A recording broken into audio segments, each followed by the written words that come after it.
Chers amis, bonjour. Nous sommes le lundi 13 juin 2022. Il est 8h30. Quelques news de l'Arménie, de l'Artsakh et de la diaspora arménienne. L'église arménienne Saint-Etchmiadzin a annoncé que les reliques de Sainte Gaïané sont apportées depuis Saint-Etchmiadzin au monastère, depuis le musée de Saint-Etchmiadzin au monastère de Sainte Gaïané, dans les environs d'Etchmiadzin aussi, c'est pas loin d'Etchmiadzin, à l'entrée d'Etchmiadzin, quand nous venons d'Erevan. Le mardi 14 juin, donc demain, donc il y aura une messe, une messe en l'honneur de Sainte Gaïané. Sainte Gaïané, qui c'est Sainte Gaïané? Donc avec Saint Grégoire l'Illuminateur, sous Krikolo Savoric et sous Ripsime, donc Sainte Ripsime. Sainte Gaïané est l'une des trois saints ou saintes emblématiques de l'Église apostolique arménienne. Voilà, donc elle a été martyrisée dans les années 300, 301, voilà. Et cette église, ce monastère-église de Sainte-Gaïané a été construit en l'an 630. Donc c'est l'un des plus anciens aussi d'Arménie, donc au début du 7e siècle. Voilà, donc c'est ancien. Et en plus, bon, pour ceux qui se trouvent en Arménie, c'est l'occasion d'aller à la messe dédiée à Sainte-Gaïané et de voir les reliques qui seront sorties du musée. Une tradition arménienne, voilà, donc pour tous les touristes, toutes les personnes de France, Corinne, Zarzavadjan, toutes les personnes qui sont donc en Arménie, c'est l'occasion d'aller à cette messe. Voilà, bravo à tous ceux qui sont en Arménie. En tout cas, on salue le tourisme, le développement du tourisme en Arménie. Beaucoup d'Arméniens de France y sont actuellement, je le sais, et ils seront de plus en plus nombreux. Voilà, maintenant, donc après les années Covid, maintenant l'heure est aujourd'hui de renouer les liens avec la patrie, d'y aller sur place et puis de vivre vivre l'Arménie, voilà, c'est le terme. Oui, hier conférence du gouverneur de Syunik pour sa centième, 100 jours de mission en fait, en tant que gouverneur de Syunik, Robert Rougassian. Donc il a fait le point sur la situation à Syunik, des routes, donc des constructions de nouvelles routes, et aussi affirmer que l'espace souverain de l'Arménie, le territoire souverain de l'Arménie est aujourd'hui toujours occupé en partie par les forces azéries et qu'elles doivent se retirer. Elles doivent se retirer, mais bien sûr elles doivent, parce que c'est le territoire souverain de l'Arménie, mais elles doivent. Personne n'oblige l'Azerbaïdjan à se retirer. Voilà, elle est toujours là depuis plus d'un an, à camper sur des positions en fait, sur le territoire de l'Arménie, à quelques kilomètres des frontières entre l'Arménie et l'Azerbaïdjan, mais en territoire arménien. Voilà. Et la région de Sunik est fortement impactée par cette agression, cette avancée de quelques kilomètres des forces azéries. Ils seraient au nombre de 1000 à 2000 soldats. Voilà. Ils sont toujours là. Ni les Russes, personne en fait bouge, ni l'OTSC, ni le monde. Le monde d'ailleurs ne bouge pas. Il y a des communiqués, et après on oublie, tout simplement le communiqué pour se dédouaner, pour dire oui, ben on a vu, vous savez, tournons la page. Et les Azéris sont toujours aujourd'hui en Azerbaïdjan, donc en Arménie, pardon. Et dans ces conditions-là, imaginez un traité de paix entre l'Arménie et l'Azerbaïdjan. Voilà, donc, alors que ces forces ont agressé l'Arménie.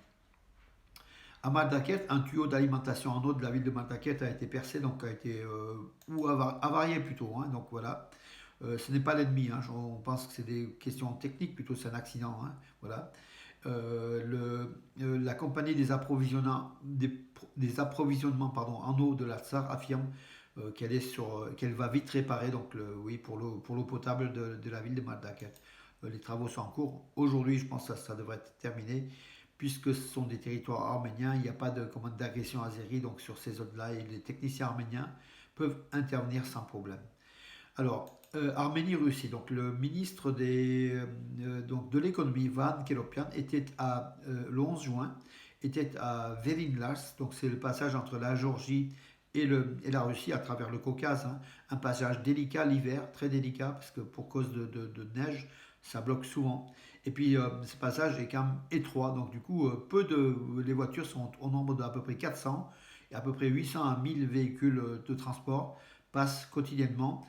Quand ils ne sont pas bloqués, ils sont souvent bloqués, mais bientôt, donc avec la construction de l'élargissement de la route, ça devrait être multiplié par 6,4. La capacité du passage sera multipliée par 6,4 et pourrait passer à 2500 véhicules jour, et même atteindre 3000.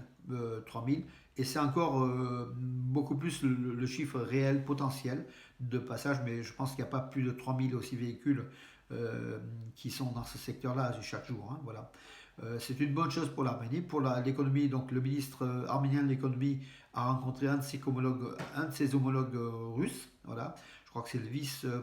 Attendez, oui, enfin bon, hein, Maxime Rachenikov, c'est le ministre russe du développement économique en fait. Hein.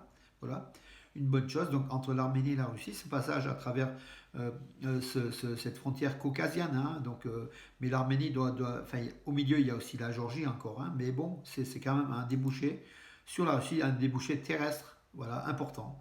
Sachant que l'autre route, à cause de l'Abkhazie, est fermée, en fait, ou la voie ferroviaire entre l'Arménie et la Russie à travers la Géorgie, c'est plus compliqué. Donc là, Velin-Las, c'est une bonne nouvelle de l'agrandissement de cette route. Donc en Arménie, les traditions culinaires sont importantes. Bien sûr, les spécialités de la cuisine arménienne, c'est tenu en fait un food fest à Yerevan. Donc c'était, je crois, vendredi et samedi. Et beaucoup de produits, le dolma, le keshkek, enfin ce qu'on peut appeler le harissa, il y a d'autres noms, les plats traditionnels arméniens ont attiré des milliers de visiteurs, de touristes qui ont goûté. Il y a eu aussi les danses arméniennes, les traditions arméniennes, tout ça dans un fast-food arménien pour mettre en exergue les produits made in Arménia, en fait la cuisine arménienne, hein, avec le pain, comme je l'ai dit, les feuilles de vigne et tout. Hein, beaucoup de choses. L'Arménie a un fort potentiel de développement touristique au niveau culinaire parce que la cuisine arménienne, vous le savez, elle est très bonne. Donc ça a attiré beaucoup d'Erevanais, mais beaucoup aussi de touristes et je crois qu'ils seront de plus en plus nombreux lorsque le festival Fast Food sera encore plus renommé et ça va venir au regard donc, des images qui nous sont parvenues. C'était quand même quelque chose d'assez bien, pas mal. Voilà. Donc, et j'envie encore une nouvelle fois les personnes qui étaient à Yerevan, hein, des Arméniens de France ou des États-Unis ou d'autres pays du Moyen-Orient, de Syrie, du Liban, qui ont apprécié donc, ce Food Fest à Yerevan. Voilà mes amis, écoutez, j'en ai terminé. L'actualité était, comment dire, il n'y a pas eu de fait important. Bien sûr, donc Flyarna, le lancement du Flyarna, Pachinian était à l'inauguration. Il a affirmé que c'est un nouveau départ pour l'aviation commerciale nationale d'Arménie. Voilà, donc une bonne chose aussi. Écoutez, j'en ai terminé pour aujourd'hui. Je vous laisse. Je vous donne rendez-vous à demain. Donc, ça sera demain, oui. Demain, Arménie-Écosse pour le quatrième match de la Ligue des Nations. L'Arménie, si elle fait jeu égal ou comment dirais-je, ou elle gagne, elle pourra se maintenir dans le groupe B qui est important. Hein. Donc, c'est la deuxième division. Hein, voilà. Mes amis, je vous donne rendez-vous à demain. Bonne journée, chaude et ensoleillée, bien sûr. Et là, on va être servi. À savoir qu'Arménia va faire une conférence donc, sur l'histoire. J'aurai l'honneur de le faire ici à Bourg-les-Valences, donc ce vendredi soir. Ils annoncent un 36 degrés, mais on mettra les ventilateurs hein, pour tous ceux qui voudraient venir assister. C'est vrai qu'on ne va pas vous faire souffrir par la chaleur. Ça sera une ambiance apaisée et vous découvrirez ou vous apprendrez ou vous nous apprendrez l'histoire de l'Arménie hein, par volet, par thème, des questions-réponses relativement courtes, digestes. Voilà. C'est aussi une façon de s'approcher, de connaître notre histoire. Sinon, les 5 à 8 000 ans d'histoire de l'Arménie, il faudrait 15 heures, 20 heures pour venir à bout. Mais là, ce sera soft, mes amis, à vendredi. Sinon, moi, je vous donne rendez-vous à demain. Bonne journée.